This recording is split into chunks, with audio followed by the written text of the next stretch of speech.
আসসালামু আলাইকুম বন্ধুরা, সবাই কেমন আছেন? আশা করি সবাই ভালো আছেন। আজকে আমি আরও একটি রেসিপি নিয়ে চলে আসলাম। আজকে আমি তৈরি করে দেখাবো দারুণ মজার একটা রেসিপি। এই রেসিপিটি হচ্ছে লেয়ার পরোটা অথবা লাচ্ছি পরোটা।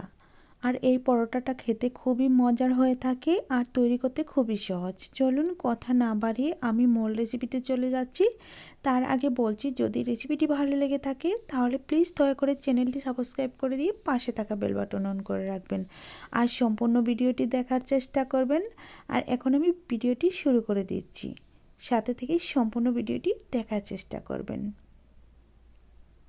পরোটা তৈরি করার জন্য প্রথমে একটা মিক্সিং বোল নিয়েছি আর নিয়েছি মেজারমেন্ট কাপ দিয়ে 2 কাপ ময়দা। ময়দাটা দেওয়া হয়ে গেলে আমি এখানে একটু লবণ দিয়ে দিচ্ছিলাম, সেটা স্কিপ হয়ে গেছে আর লবণটাকেই আমি ভালোভাবে মিশিয়ে নিচ্ছি। তারপর দিয়ে দিচ্ছি হালকা কুসুম গরম পানি। পানিটা দিয়ে তারপর সুন্দর একটা ডো তৈরি করে নেব। অবশ্যই কুসুম গরম পানি দিয়ে ডোটা তৈরি করে নেওয়ার চেষ্টা করবেন, এতে করে পরোটাটা খুবই সুন্দর হবে আর অনেকটা ফুলকো আর নরম তুলতুলে হবে। তো আমার ডোটা গুলে নেওয়া হয়ে গেছে। এখন আমি একটা প্লাস্টিকের কাগজ দিয়ে ডোটাকে আমি 5 মিনিটের জন্য রেস্টে রেখে দেব। অবশ্যই একটা কাগজ দিয়ে অথবা পলি কাগজ অথবা একটা ঢাকনা দিয়ে ঢেকে 5 মিনিট রেস্টে রাখার চেষ্টা করবেন। আমি 5 মিনিট পর ফিরে এসে তারপর একটা বোর্ডে নিয়ে আমি আজকে পরোটাগুলো তৈরি করে নেব। তো 5 মিনিট হয়ে গেছে। এখন আমি এটাকে খুলে তারপর একটা বোর্ডের উপরে রেখে দিচ্ছি আর দু হাতের সাহায্যে একটু লম্বালম্বি করে নিচ্ছি। তারপর একটা ছুরির সাহায্যে কয়েকটা টুকরো করে নিচ্ছি। আমি এখান থেকেই পরোটাগুলো তৈরি করে নেব। আমি এভাবে টুকরো করে নিচ্ছি, তারপর কয়েকটা ভাগে ভাগ করে নেব। ভাগ করে নেওয়া হয়ে গেলে এগুলোকে আমি হাতের সাহায্যে একটু গোলাকার করে নিচ্ছি, যাতে রুটিগুলো বেলতে খুবই সুবিধা হয়ে থাকে। তো একইভাবে আমি সবগুলোকে গোলাকার করে নিয়েছি। নিয়ে তারপর সবগুলো একটা সাইড করে রেখে একটা ডো নিয়ে এখন আমি একটু চ্যাপ্টা করে নিচ্ছি। নিয়ে তারপর রুটি করে নেব। অবশ্যই রুটিটা খুবই পাতলা হতে হবে আর পাতলা রুটি পরোটা অনেকটাই সুন্দর আর অনেকগুলো লেয়ার হয়ে থাকে। আমি রুটিটা লম্বালম্বি করে বানিয়ে নিচ্ছি, এতে করে কোনো সমস্যা নেই। আপনারা চাইলে গোলাকার লম্বা যে অবস্থাতেই বানান না কেন রুটিটাকে পাতলা করে বেলে নেওয়ার চেষ্টা করবেন। তো আমার রুটি বেলা হয়ে গেছে। এখন আমি এই রুটির ওপর একটা ব্রাশের সাহায্যে তেল ব্রাশ করে দিচ্ছি। রান্নার রেগুলার তেলটাই দিয়ে দিচ্ছি, আপনারা চাইলে বাটার অথবা ঘি দিয়ে দিতে পারেন। আমি তেলটা দিয়ে তারপর একটা সাইড থেকে মুড়িয়ে মুড়িয়ে নিয়ে নিচ্ছি। তারপর একটা পিৎজা কাটার দিয়ে এভাবে কেটে কেটে নিচ্ছি। আপনারা ছুরি দিয়েও কেটে নিতে পারেন, এতে করেও হয়ে যাবে। দেখেন আমি কিভাবে কেটে নিচ্ছি। কেটে নেওয়া হয়ে গেলে আমি আর বাকি অংশটুকু একইভাবে রোল করে নিব, এতে করে পরোটাটা অনেকটা লেয়ার হবে। তো আমার কেটে নেওয়া হয়ে গেছে। এখন আমি সেমভাবে রোল করে নিচ্ছি। রোল করে নেওয়া হয়ে গেলে দেখেন আমি কিভাবে রোল করে নিচ্ছি।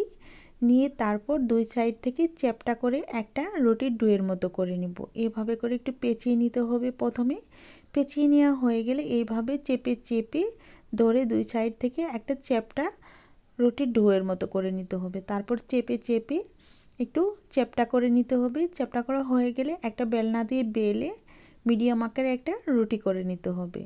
এটাই অনেকটা লেয়ার হবে পরোটাতে। দেখেন আমি কিভাবে পরোটাগুলো তৈরি করে নিচ্ছি। খুবই সহজ। এইভাবে পরোটা বানালে অনেকগুলো লেয়ার হয়ে থাকে আর খেতে কিন্তু অসম্ভব মজার হয়ে থাকে। তো আমার পরোটা একটা বানানো হয়ে গেছে। একইভাবে আমি সবগুলো পরোটা বানিয়ে তারপর ফিরে এসে দেখাচ্ছি। আমি এখানে 3টা পরোটা তুলে রেখেছি, আরও সাইডে 3টা পরোটা আছে। মোট আমার 6টা পরোটা হয়েছে। এখন আমি চুলায় চলে যাব পরোটাগুলোকে হালকা একটু সেঁকে নেওয়ার জন্য। আর অবশ্যই পরোটাগুলো ভাজার আগে হালকা একটু সেঁকে নেওয়ার চেষ্টা করবেন, এতে পরোটার লেয়ারগুলো অনেকটাই ভালো বোঝা যাবে। তো আমি একইভাবে সবগুলো পরোটা সেঁকে নিয়ে তারপর ফিরে এসে দেখাবো। দেখেন আমি পরোটাগুলো কিভাবে সেঁকছি।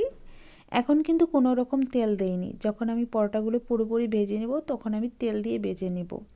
তো এইভাবে পরোটাগুলো সেঁকে নিতে হবে। আর সবগুলো পরোটা সেঁকে তারপর একসাথে করে নিয়ে এসেছি। এখন আমি পরোটাগুলো ভেজে নেব। তার জন্য চুলায় ফ্রাই প্যানটা বসিয়ে দিয়েছি। তারপর পরোটাটা দিয়ে দিচ্ছি। দিয়ে তারপর চারপাশ থেকে হালকা একটু তেল দিয়ে দিচ্ছি। তেল দিয়ে তারপর পরোটাগুলো ভেজে নেব। আর দেখেন তেল দেওয়ার সাথে সাথে পরোটাগুলো অনেকটাই ফুলে গেছে আর লেয়ারগুলো অনেকটুকুই বোঝা যাচ্ছে। এখন আমি উল্টিয়ে নিচ্ছি। উল্টিয়ে নিয়ে অপর পৃষ্ঠাটাও চেপে চেপে ভেজে নিচ্ছি। আর দেখেন চতুর্থ সাইডের লেয়ারগুলো দেখেন এখন কিন্তু অনেকটাই বোঝা যাচ্ছে। আর এইভাবে পরোটা বানিয়ে আপনারা বাচ্চাদের টিফিনে অথবা সকালে যে কোনো টাইমে এই পরোটাগুলো বানিয়ে খেয়ে নিতে পারবেন যখন তখন। আর পরোটাগুলো অবশ্যই এপাশ ওপাশ করে ভালোভাবে ভেজে নিতে হবে, এতে করে ভিতরের লেয়ারগুলো একদমই সিদ্ধ হয়ে যাবে। তো আমার ভাজা হয়ে গেছে। একইভাবে আমি সবগুলো পরোটা ভেজে তারপর তুলে নিয়ে এসে দেখাবো সবগুলো পরোটা ভাজার পর কতটা সুন্দর হয়েছে আর কত সুন্দর কালার হয়েছে। তো আমি সেমভাবে সবগুলো পরোটা ভেজে নিয়েছি, ভেজে নিয়ে তারপর ফিরে এসে দেখাচ্ছি সবগুলো পরোটা কত সুন্দর হয়েছে। যতক্ষণে আমি পরোটাগুলো দেখিয়ে দিব ততক্ষণে আমি বলছি, যদি আমার রেসিপি ভালো লেগে থাকে প্লিজ দয়া করে চ্যানেল সাবস্ক্রাইব করে রাখবেন আর পাশে থাকা বেল বাটনটি অন করে রাখবেন আমার চ্যানেলে ভিডিও সবার আগে পাওয়ার জন্য। আর ভালো লাগলে একটা লাইক, তার সাথে কমেন্ট করে জানিয়ে দিবেন আজকের রেসিপিটি কেমন হয়েছিল। তো একটু খুলে দেখাচ্ছি, ভেঙে দেখাচ্ছি আর লেয়ারগুলো বোঝানোর চেষ্টা করছি কতটা সুন্দর হয়েছে। এইভাবে পরোটা বানিয়ে অবশ্যই বাড়িতে ট্রাই করে দেখতে পারেন আজকের রেসিপিটি কেমন হয়েছিল। আজ এই পর্যন্তই, ভালো থাকবেন, সুস্থ থাকবেন, আল্লাহ তাআলার কাছে এই কামনা করে বিদায় নিচ্ছি। খোদা হাফেজ।